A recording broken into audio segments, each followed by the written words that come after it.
स्वागत है आप सभी का हमारे ट्यूशन पर। आज हम डिस्कस करते हैं प्रत्यास्था के बारे में डिस्कस करेंगे। प्रत्यास्था हमारी क्या है, प्रत्यास्था के प्रकार क्या है, बहुत सारी चीजें। तो ये आपका जो है क्लास 11 का भी टॉपिक है और आपका बीएससी फर्स्ट ईयर पूछे जाने वाला भी टॉपिक है।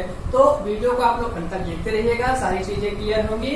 प्रत्यास्था हमारी क्या है बस आप देखते रहिएगा, थोड़ा सा पेशेंस बनाए रखिएगा। खैर आपको नोट्स भी प्रोवाइड होंगे, डिस्क्रिप्शन में आपको लिंक मिल जाएगा। आप पूरा पीडीएफ जितना भी आपका लेक्चर फर्स्ट में भी होता है डिस्क्रिप्शन में लिंक मिलेगा, आप वहां से पीडीएफ भी डाउनलोड कर सकते हैं।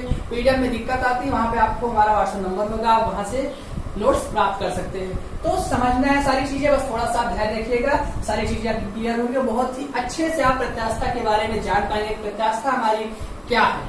ठीक है, तो अब देखते हैं, शुरुआत करते हैं। प्रत्यास्था हमारी क्या है कि किसी वस्तु अथवा पदार्थ का वह गुण जिस पर विरूपक बल लगा देने से उसके स्थान व आकृति व आकार में परिवर्तन हो जाता है। क्या लगाते हैं हम लोग, विरूपक बल लगा रहे हैं, उससे क्या हो रहा है, उसके आकार, स्थान, आकार व आकृति में क्या हो जा रहा है, परिवर्तन हो जाता है। तथा विरूपक बल हटा लेने पर वह वस्तु अपनी प्रारंभिक अवस्था में आ जाती है। विरूपक बल हटा लेने पर वह वस्तु अपनी प्रारंभिक अवस्था में आ जाती है। इसी घटना को हम लोग प्रत्यास्था कहते हैं। एक बार फिर से समझते हैं जरा सा। किसी वस्तु पदार्थ का वह गुण जिसके ऊपर विरूपक बल लगा देने से उसके स्थान, आकार व आकृति में परिवर्तन हो जाता है और विरूपक बल हटा लेने पर वह अपनी प्रारंभिक अवस्था को प्राप्त हो जाती है वह वस्तु, तो उसे हम लोग क्या कहते हैं, प्रत्यास्था कहते हैं। अब देखिए विरूपक बल हमारा है क्या, जान लेते हैं इसको भी। विरूपक बल का मतलब आपका यही होता है कि अगर हम किसी भी ऑब्जेक्ट पर या किसी भी वस्तु पर हम बल लगाते हैं तो लगाने से उसके आकार और आकृति में क्या हो जाता है, परिवर्तन हो जाता है। वह उस वस्तु का जो साइज होता है, शेप होता है, चेंज कर देता है। इसे ही हम लोग क्या कहते हैं, विरूपक बल कहते हैं। और वही चीज यहाँ पे हो रही प्रत्यास्था में कि किसी वस्तु पर अगर हम फोर्स अप्लाई कर रहे हैं तो क्या होता है, उसके आकार और आकृति में परिवर्तन हो जा रहा है। जैसे ही फोर्स हम लोग हटा देते हैं वो अपनी इनिशियल स्टेज में आ जाता है, मीन्स प्रारंभिक अवस्था में आ जाता है। यही घटना हमारी प्रत्यास्था कहलाती है। अगर एक एग्जांपल हम लोग देखें तो एग्जांपल हमारे पास ये है कि अगर आप किसी रबड़ को क्या करें, आप अपने एक हाथ से इधर से खींचे, एक हाथ से इधर से खींचे, तो आपका क्या होगा, रबड़ फैलता हुआ चला जाता है। जितना आप खींचेंगे, जितना फोर्स आप अप्लाई करेंगे, रबड़ आपका क्या होगा, खींचता हुआ चला जाएगा। लेकिन जिस समय आप इस रबड़ को ऐसे छोड़ देंगे क्या होगा, वो अपनी इनिशियल स्टेज में आ जाएगा, मीन्स अपनी प्रारंभिक अवस्था में ही आ जाता है। बस यही चीज हमारी प्रत्यास्था कहलाती है कि जो परिवर्तन तो करे लेकिन परिवर्तन के बाद क्या अपनी फाइनल स्टेज में आ जाती है। ये हमारी प्रत्यास्था कहलाती है। अब देखते हैं प्रत्यास्था के प्रकार। तो देखिए प्रत्यास्था के 3 प्रकार होते हैं। पहला होता है प्रत्यास्थ वस्तु में।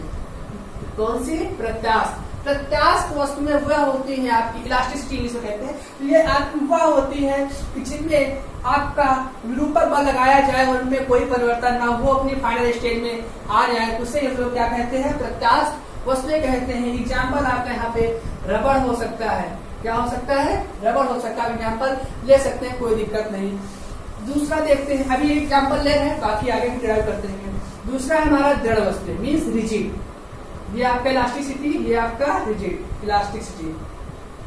देखिए ये आपका रिजिड। रिजिड देखिए क्या है, रिजिड वस्तु में वह होती है जिसपे कि आप कोई फोर्स अप्लाई कर दो, जितना भी चाहे आप फोर्स अप्लाई कर दे लेकिन उसमें कोई परिवर्तन ना हो, उसे हम लोग क्या कहते हैं, रिजिड कहते हैं। रिजिड। और जिस बॉडी पर अप्लाई किया जाता है उसे हम लोग कहते हैं रिजिड बॉडी। दृढ़ वस्तुएं हमारी वही है कि जिस पर भी हम बल अप्लाई करें उसमें कोई परिवर्तन ना हो, उसे हम लोग कहते हैं दृढ़ वस्तुएं। जैसे आप एग्जाम्पल ले सकते हैं हीरा, हीरे में आपका कोई परिवर्तन नहीं होता है। ठीक है। अब तीसरा है आपका अप्रत्यास्थ वस्तुएं। अप्रत्यास्थ वस्तुएं। अब अप्रत्यास्थ वस्तुएं क्या है, देखिए अप्रत्यास्थ वस्तुएं वह वस्तुएं होती है जिस पर आपका विरूपक बल लगाया जाता है।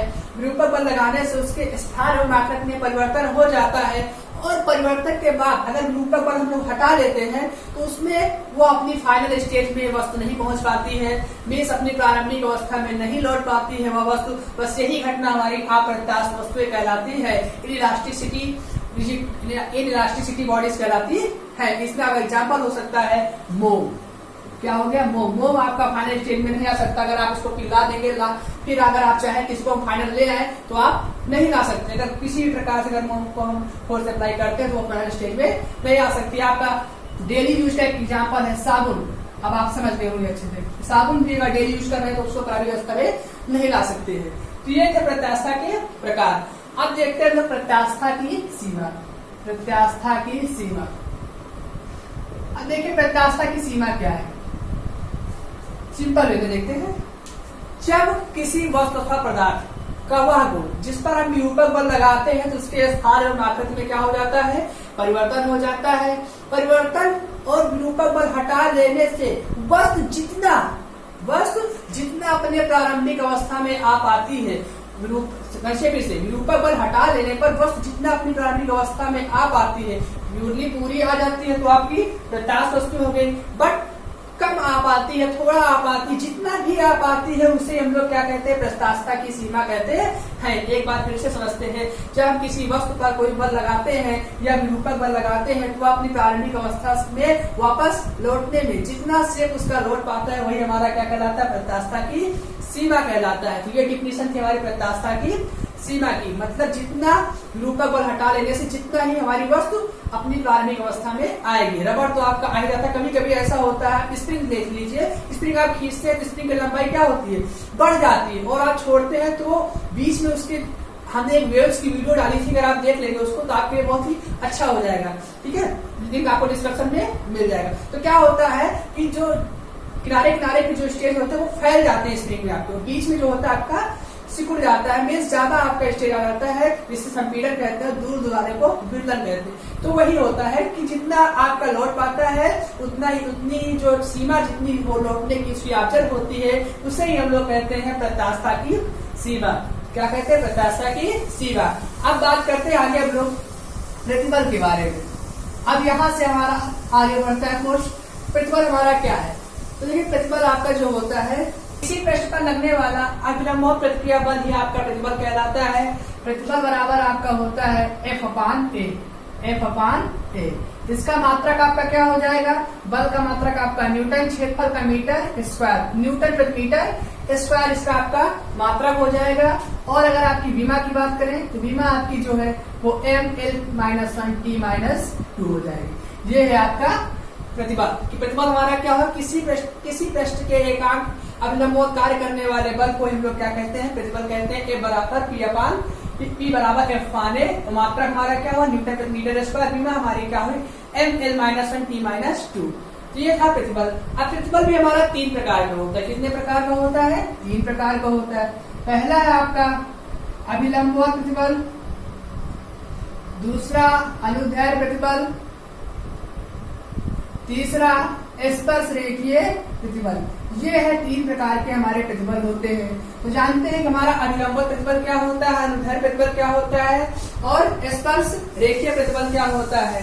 अभिलंब प्रतिबल जो है हमारा वह प्रतिबल होता है जो विरूपक बल के लंबवत कार्य करता है। क्या करता है, विरूपक बल के लंबवत कार्य करता है। विरूपक बल के, आप लिख देते हैं, आप समझ जाएंगे कि लंबवत कार्य करता है, उसे हम लोग क्या कहते हैं, अभिलंब प्रतिबल कहते हैं।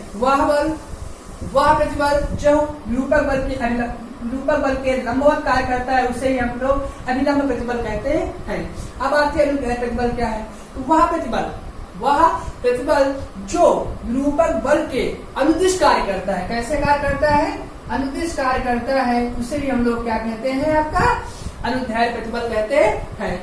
अब बात करते हैं स्पर्श रेखीय प्रतिबल क्या है। तो वह प्रतिबल अब बात करते हैं स्पर्श रेखीय प्रतिबल क्या है। तो वह प्रतिबल जो विरूपक बल के स्पर्श रेखीय कार्य करता है। कैसा कार्य करता है, स्पर्श रेखीय कार्य करता है, उसे हम लोग क्या कहते हैं, स्पर्श रेखीय प्रतिबल कहते हैं। ये था हमारे प्रतिबल के प्रकार। मिलते हैं नेक्स्ट वीडियो में, जहां पर आगे हम लोग बात करेंगे, जहां से आगे जानेंगे हमारा विकृत क्या होती है, और वहां पे हमें एक बहुत ही इंपॉर्टेंट लॉ मिलेगा जिसे कहते हैं हुक्स लॉ, हुक का नियम, जो आपके एग्जाम में बहुत ही ज्यादा पूछे जाने वाला क्वेश्चन है कि हुक का नियम आपका क्या होता है। तो आगे बढ़ेंगे तो वहां पे हमें प्रूफ से मिलेंगे, सारी चीजें हम लोग ड्राइव करेंगे। अब आप इतना देखिए, इसका नोट्स अभी आपको पीडीएफ में मिल जाएगा, और आप वीडियो देख लिए होंगे तो आपको खुद ही सारी चीजें समझ में आ गई होंगी। मिलते हैं नेक्स्ट वीडियो में।